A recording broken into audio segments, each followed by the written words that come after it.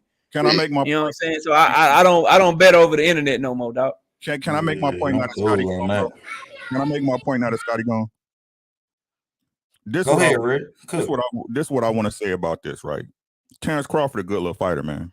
And I know y'all think that's an insult, but it's honestly how I think about him, bro. He's a decent fighter, and what he does very well. If you've been at my channel, you'll see I gave him all his props, bro. But everybody want to keep talking about styles make fights. That's not true, right? It's who can impose their style that makes fights. Who can impose their style? Who can make a fighter, just like y'all was saying about Shakur, not even a half an hour ago, right? Or an hour ago, right? Who can make their style work for them? When have you seen Errol Spence's style get stopped by anyone? I don't care who it was. He imposes his style on you. We've seen Bud where he had to come away from his style, whether it's he had to go to brawl or he had to catch a dude late eventually. Errol Spence is going to impose his style on you. He's going to do it. He's going to do it. I got your broke ass, Justin, and when I get cute to you, that's when I do need to go get a facelift. Right? That's the question y'all should be asking. Right? Bud is great at what he does. Bud is a counterpuncher at heart. That's really what he is. At his core, he's a counterpuncher. Right?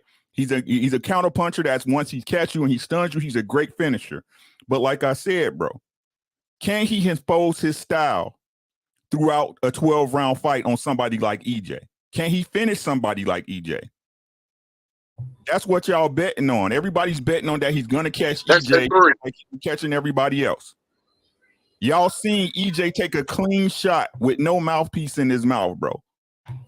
The shot that hurt him was the one that made the mouthpiece fall. That I understand that, but he still took a shot that he didn't see clean in his mouth and with no mouth shot. And what's the shot that hurt the most, OTB? Wait a minute, wait a minute.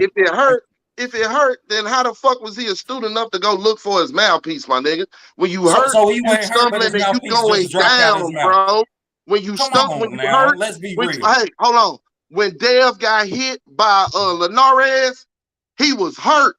He motherfucking stumbled. Earl's legs did not wobble. The nigga went looking for his mouthpiece, and then he got two-piece, and his legs didn't wobble in. He bounced off the ropes and stood up. So his mouthpiece just fell out his mouth. So where was he hurt? And my mouthpiece just fell out my mouth. Hurt. Where was the sign that he was hurt? The nigga walked to go get the mouthpiece, fam. He walked to go get it. If I look on the ground for my mouthpiece like I just dropped the 100, it's a problem, bro. I'm a boxer.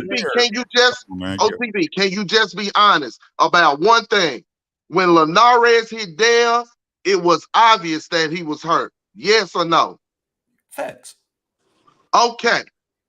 Earl walked to get his mouthpiece immediately after this. Listen. Immediately after this murderous punch that you're talking about from Ugas, he walked to go get his motherfucking mouthpiece. Hey, and then he got hit with a free two-piece and didn't drop. It was not stumbling. Hey, what are you saying? Bro, 817, we hey, gonna act wait. Let me say this, dog. I gotta get off. Punched and the mouthpiece fell out in the first place. My fault, uppercut. Salute to you, bro. What's up, bro? Nah, what I was saying, bro, he wasn't hurt, bro. He came back and threw 50 punches the rest of that round, and in the very next round, he threw 114 punches. He still won the fucking round.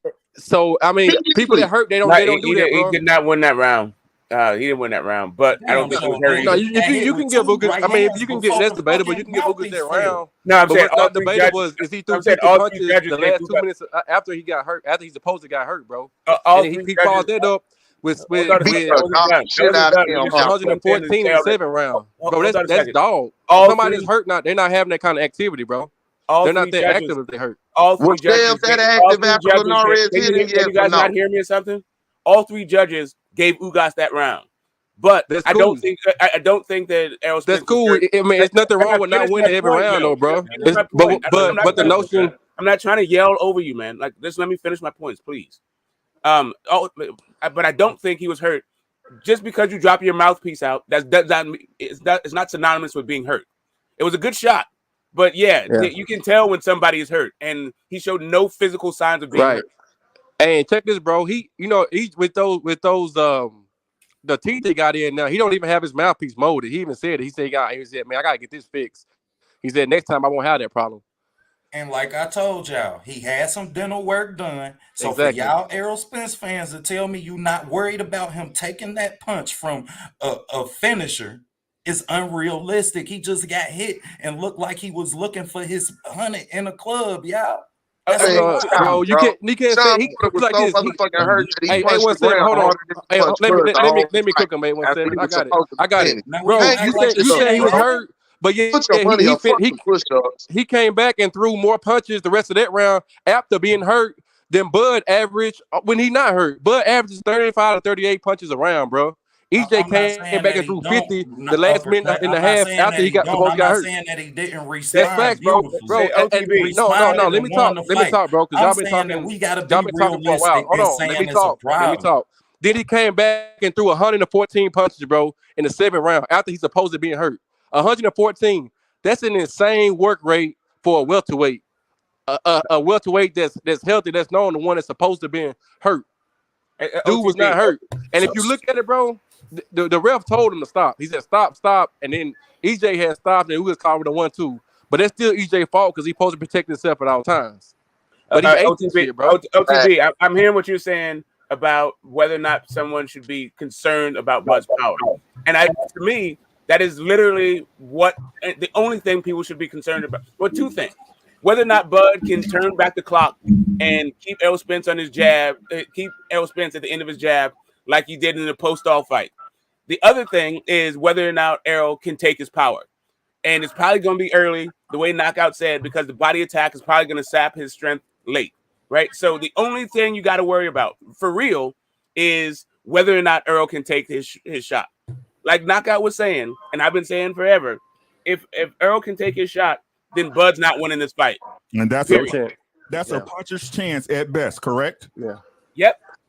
Yeah, that's what I've been saying. Well, also, And Earl got a chin, bro. Earl got a chin. There's two parts. There's two parts. He has a puncher's stance, and he has the chance that we have seen him use the kind of movement it's necessary for him to outpoint Errol.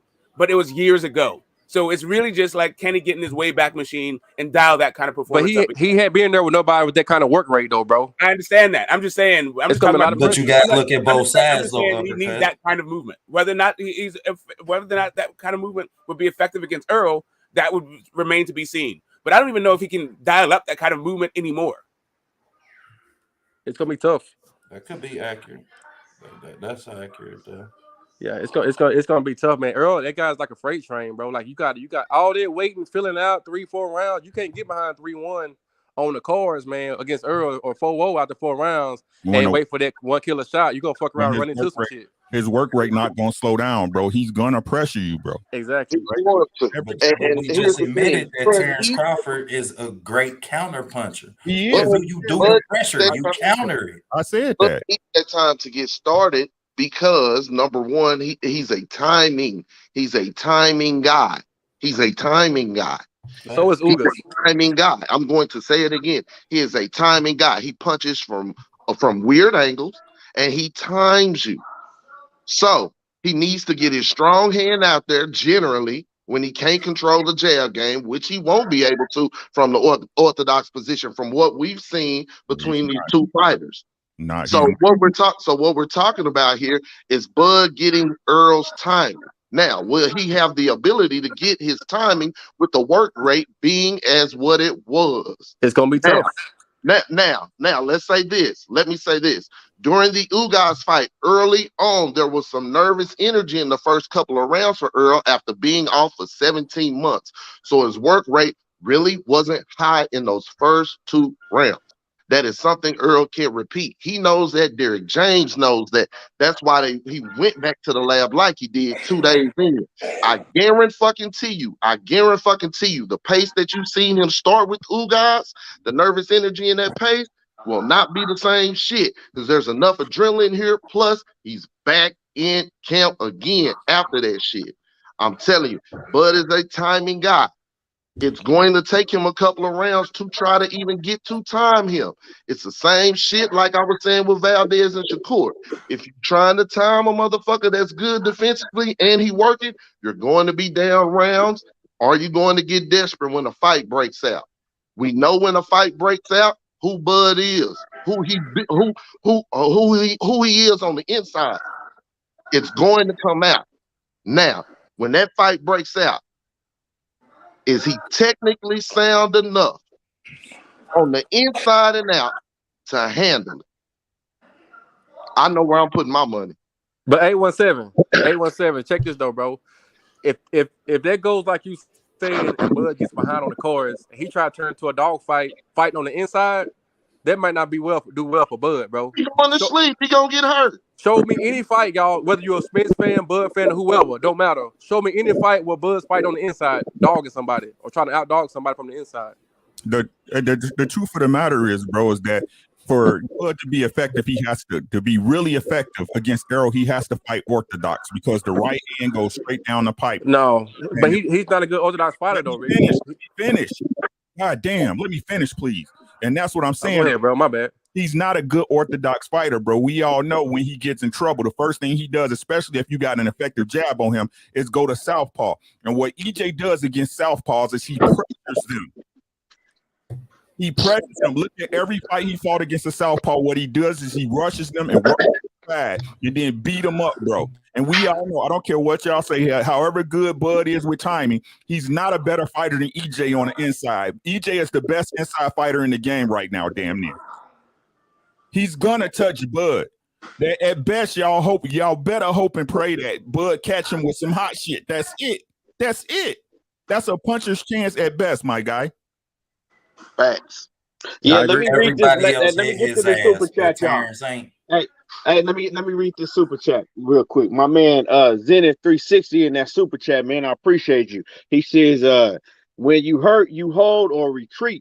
He says you don't go he said you don't go on to outland by over 50 punches. Spence mouth guard also fell out during the Danny fight. He said it basically it ain't molded right. You know what I'm saying? And that's a fact. So nobody was talking about when his mouth guard fell out during the Danny Garcia fight, because the same shit happened in the Danny Garcia fight. But now y'all want to act like fucking Ugas just landed fucking the most hardest shot y'all ever seen in your whole entire career.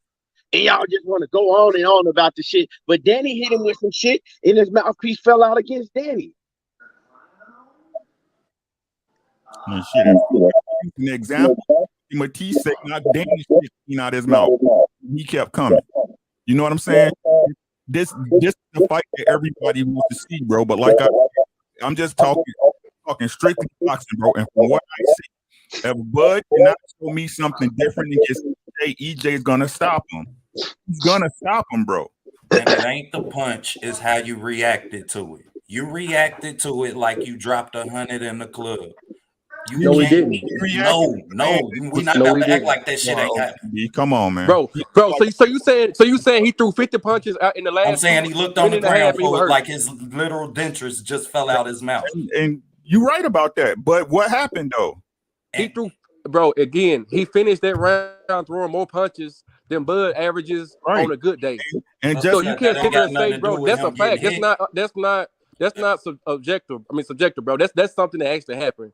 Dude threw 50 punches the rest of that round that he's supposed to be hurt, and he followed that over 114 in the 7th round. He gonna tell you that don't matter because it don't line up. Bro, what welterweight you know throwing 114 punches around? How you respond to the punch don't mean shit if you get finished. Yeah, bro. That's my point. You that we and can that's admit how good a finisher he is, but we can't be realistic about the problems he gonna have within it. What's the problems he gonna have? Y'all was betting. Him looking on the ground like he's missing his dentures. Slick Rick. That what happened against Ugas. The same way y'all saying the shit that's gonna be different for Bud is the same way it's gonna be different. OTB, if he doesn't look for his mouthpiece on the ground, what is the path to victory for Bud? And what was Bud looking for when Green Machine dropped his ass? Not even that, because every time I hop up with my bro OTB, he bring that up. And so if Bud punches him and his mouthpiece don't fall out and he don't start looking for it, then what type of fight are we looking at? What are we talking about here, bro? He getting finished. Shit, he getting finished. How, bro? How is this gonna happen? What if he catch Spence with the shit and Spence just keep fighting? Then what? We ain't seen that happen. When Bud finished shit, he finished shit, bro. But I'm saying though, like you keep bringing up, yo, he got hit. His So you mouthpiece telling came me out, that and he gonna he take that started looking punch, for that but we hoe. just seen how he reacted to a punch. We gonna ignore how he reacted to a punch? He reacted by throwing 50 punches the rest of that He round. only reacted that way because his mouthpiece was gone, and no And the telling how much. referee I said don't know And how he stop. much it just costs to had get veneers dental and shit. work done But on his veneers is mouth, y'all. expensive, bro. He just had dental work done on his mouth. What does that mean, though? So what? That had an That's true. impact on how you react to getting hit in the motherfucking mouth. Yeah, Okay. because his What mouthpiece was the fell reaction? out, bro. But Hold if on. his mouthpiece don't Hey, fall out, what are we talking about, really, hold bro? on, hold on. If he go Danny get his shit Garcia. molded like he said he was gonna do, Hold if on. he get his shit Hold on. molded like he said he was gonna do, and his mouthpiece don't come out, what are we talking about, bro? Hold on. On TV, you keep talking about how he reacted. He got hit by Danny Garcia that hit harder than Ugas, and did he react like that? Nah. He said he reacted like that because he thought the referee said stop. What you He did mean? say He stop. got hit in the mouth by Danny Garcia, and he didn't have that same reaction. He got hit in the mouth in that same fight, throughout that fight, and he didn't have the same reaction. So what is your point? Saying, oh, he gonna react like, well, look at his reaction. You act like he react like that every time he get hit. Hell Yeah, nah, but after you just had dental surgery, then shit. He You gonna tell had me you're not worried about that? because he had just had dental surgery when he fought Danny Garcia and got hit. So what your point is? He just had dental He ain't surgery. take Danny left hand. He ain't take that sweet left hook. He took a right hand. Just like Danny's Shakur right hand. Stevenson this weekend, he eliminated that left hook of I don't give a fuck if it and was he a ate right them right hand or hands. uppercut, So if you whatever gonna it eat was, them he right still got hands hit for in the mouth blood, and I the want to see mouthpiece this came shit. out. Hold on a second. Bro, Are you this trying is to the say that only, Danny? this is Are the you only hold on a point. second? Hold This is the on. only point that I'm trying to make to y'all, I bro. This is understand what the you're trying only to say, point I'm trying to Knockout. make. Is He that don't have an the answer for only that, point? Knockout. He's not trying to answer your question. No, but I need I gotta nail him down right here, Smoke, because Hey, one I at a need time, bro. answers, One at a bro. time. This is what they try to do with me, Go and ahead, Knock. I What was can't your let it question? slide, bro. What I'm saying is this, OTB, and what you're going off of, yo, he reacted this way because he had dental surgery in his mouth. Okay, cool. Every other punch he took because his mouthpiece didn't fall out, homie kept fighting and beating the shit out of Ugas. So what I'm asking you is, if he go get the shit molded like he said he was gonna do, the man said he needs to fight a champion next. He came back and he fought a champion next. The man said he was gonna start calling out Crawford, going for undisputed once he got the third belt. He started calling out Crawford. The man is doing everything that he said he was gonna do. So that leads me to believe. And he also said he was gonna get a nutritionist. He went and got a goddamn nutritionist. The man said, yo, my mouthpiece, I can't have that happening. I gotta get some shit molded to my gums. So I believe that he is going to do that shit. So if he does that That's shit, gonna change him and he from doesn't, taking the and right he hands doesn't, and knock and the he motherfucker doesn't out. spit his mouthpiece out, bro, what are we really talking about? Because We all you talking keep about him saying is taking the how right he hand. reacted when he takes Yeah, it we just talking fine about if him his taking mouthpiece them. don't come Because out, bro. let's be real, it ain't like you guys wasn't tagging his ass with them right hands neither. He ate them motherfuckers the whole first 4 rounds. I think he Right. parried a lot more than you giving him credit for. Right. Number So one, I thought that's what go I ahead, thought that was Smoke. going to Go ahead. say. I just have a technical question. Are you saying that Danny's left hook is a harder punch than his right hand? Yep. That left Based hook's a on what? motherfucker. Danny left hook something different. And what is his right Man, hand? it's a pretty His right ass hand is it like hook. well, how is his right hand not something different than like where you get that from? Because shit, you don't see finish nobody with that right hand. You seen Shit, finish Brandon motherfuckers Rios. with that left hand. Brandon Rios. That left That hook. don't get finished. Got finished with the right hand. I'd be more worried. I value Danny Garcia left hook more valuable than his right hand, Right. and You got Errol do too. That's why he eliminated it, and he kept on. I didn't say valuable. I'm talking about the power of it. And he Hey, ate listen, right hands to eliminate the left hook. I'm not even trying to parse out like which one is more. I'm not even trying to pick parts which one is a more valuable punch. I'm talking about the power of the punch because you're talking about power and his reaction to power. So what's your question? Where the hell do you get his left hook is better than his right hand? Where you get that from? You just sound like you're just obviously he thinks so too because his whole game plan was maneuvered around the left hook. He eliminated the left hook. Hold on a second. Hold on a second. Are you now trying to say? Okay, first off, his game plan was eliminated for both things because he got hit with left hooks and right hands in that fight. That's firstly. But the other part of this whole thing, regardless of what his game plan was centered around, we're talking about the power and like even we can take the Spence fight and take it to one side. What in Danny's body of work leads you to believe that his left hand is a harder punch than his right hand? What do you stop Amir Khan with? Think so What do you too, stop Amir Smoke. Khan If with? that's the punch that his he's right trying hand. to I'm pretty sure it's eliminate his in right his hand. game Hold plan. up, Smoke. And OTB, you right, bro. He does rely on his left hand, bro. The same way Bud relies on his left because he's not confident or sure when he goes in the orthodox. It's not even his left hand that Bud relies on. It's his right hand. He just switches positions with his right hand. All Bud's damage is done by his right hand. Period. Regardless of what side stance he's in. That's why them check hooks work so well from southpaw. All I know is if every fight, like when you picking fights, if all you can tell me is that the fighter got to get a knockout to win, bro. All right. Okay. Because he can't outbox. I'm saying that it ain't gonna be hard against somebody that we done seen get hit with this punch consistently. I'm saying this throughout his whole career. He's gonna get hit with it. Ugas ain't the first person to land that right hand. No, listen. He's gonna get hit with it. Like Errol's defense is not like impregnable. Like he gets hit clean. We saw Ugas hitting him with straight clean shots. Bud is gonna hit him. Yeah, Bud is going to hit him with clean shots. The question is if Errol Spence can take him, like we've seen him take it from everybody, from big punchers. I'm assuming sparring with both Charlos, both of those dudes hit at least as hard as Bud, and he's been training with these dudes his whole life. So if he can eat these punches the way we've seen him eat these punches, then what? Can Terence Crawford take his punches? What have we seen that leads? Yeah, that's what we really need to talk about. Kell Brook had his outfit after 3 rounds. Can he take punches from Errol Spence, bro? Like, that's just as good a question as I'm asking. Shit. Yeah. I mean, because I ain't gonna act like that ain't no realistic question. I ain't gonna act like Bud, like we know Bud gonna take him. Because we done seen Bud hit that mat before. Y'all ain't about to sit here and tell me that. Kell Brook, and he look like some shit to be worried about.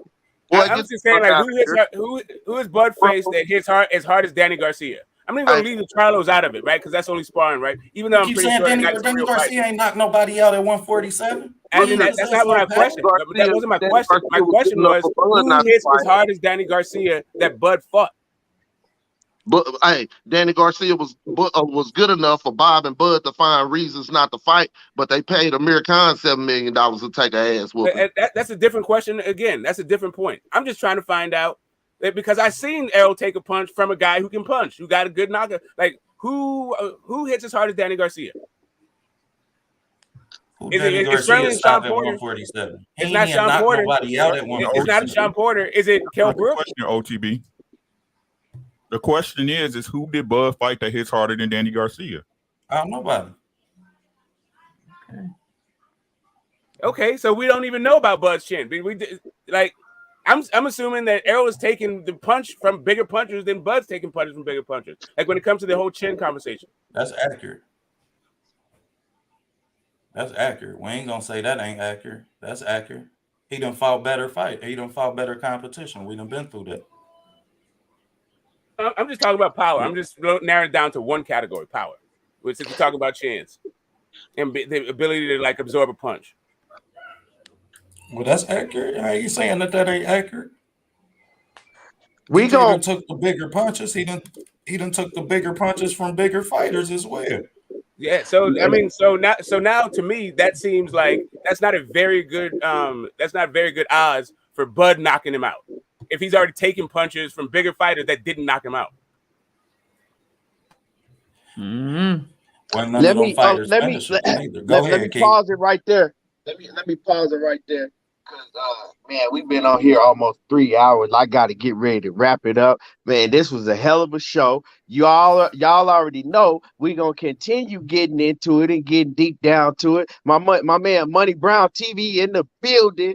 Came through late, man. Missed a hell of a show. But y'all already know we go man, we need money up here too. But man, hell of a show, y'all. At this point, I gotta go around the panel, get everybody's last words real quick. And I'm gonna start with I'm gonna just start with Get the Smoke. And let everybody know where to find you at. Yo, you can find me at Boxing Lounge. Last hired, first fired. But Canelo is about to whip B-Ball's ass, and I'm glad I caught the panel. I'll see you next time. Peace to the channel. I'm sorry, panel. Peace to the chat. Get the smoke. Appreciate you.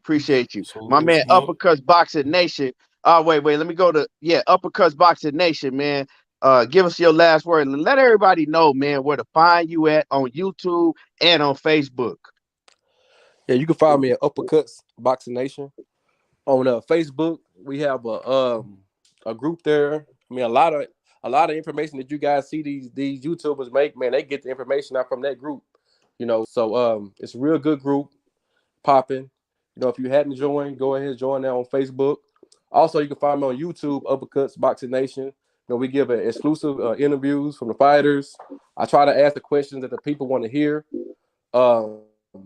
And I'm dropping content constantly. So be on the lookout for that, man. And this is a good time to be a boxing fan right now. Like, the boxing guys have blessed us with a lot of good fights. We're getting the fights that we want to see. And it's good for the sport. Boxing is back now. We're glad to have you back, my brother Keon. Praying for you, man, and everything goes in your favor. And salute to the panel as well. Appreciate you, man. Make sure that y'all go sub. Salute, bro. Make sure that y'all go sub to the brother, because, man, he putting out great content. A lot of them interviews that y'all seen during the week of Errol Spence and Ugas came from Uppercuts. You feel me? So make sure that y'all go support his channel. And also, like I said, the Facebook group, that shit fire. Just like he said, a lot of the content that we hear, a lot of the stories that we hear, that shit developed right in his group on Facebook. So 817, man, I'm gonna go to you. Let me get your last words, 817. Man, salute to you, and I'm glad to have you back. You see, I mean, we ran to 6 o'clock just like that. You know what I'm saying? Yeah, So real talk. you was missed, fam. Salute to the panel. Say, man, either way, it's gonna be a great fight. It's gonna be a great atmosphere. Just the spirited talk between us. You know what I'm saying? That just goes to show what it's really about.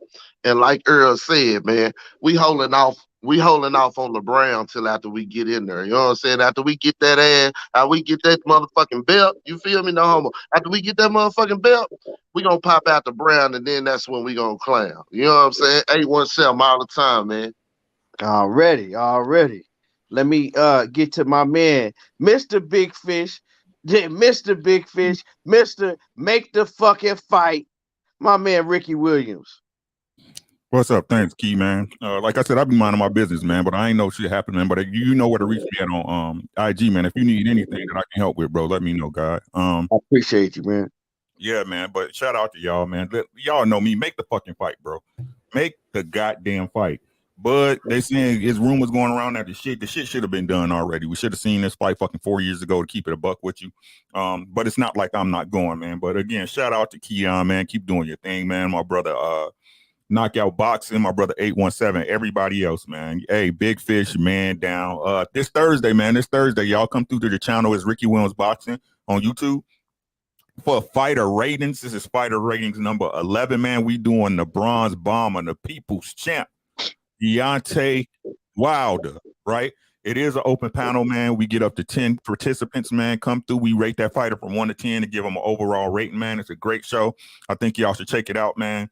And again, man, it's all boxing at the end of the day, man. We just want to see the best fight the best at the right time on the right days, man. That's it. It's your boy. We gone. Yes, sir. Make sure that y'all don't miss Ricky Williams Boxing. Man, them shows be fire. Them boxing ratings, them shits be fire. And all his shows be fire. So make sure that y'all go sub to Ricky Williams Boxing. My man, let me see. Let me go to my man OTB, and then I'm gonna go with Knockout.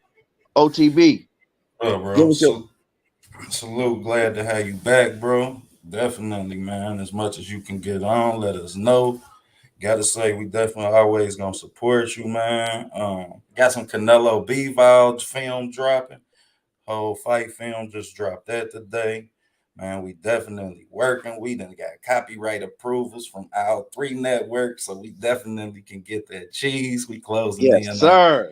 Man, we at 6,000 watch hours, so goddamn it, we just need some subs now, man, and we grinding. I appreciate you, AETB, man, for making me comfortable in the atmosphere, bro. Ain't nothing like it. Ain't nothing like I done stepped on the block with everybody I don't know before. So I definitely appreciate you, big bro. And salute to the guys, man. Everybody working. Yes, sir. And make sure that y'all go sub to OTB Outside the Box.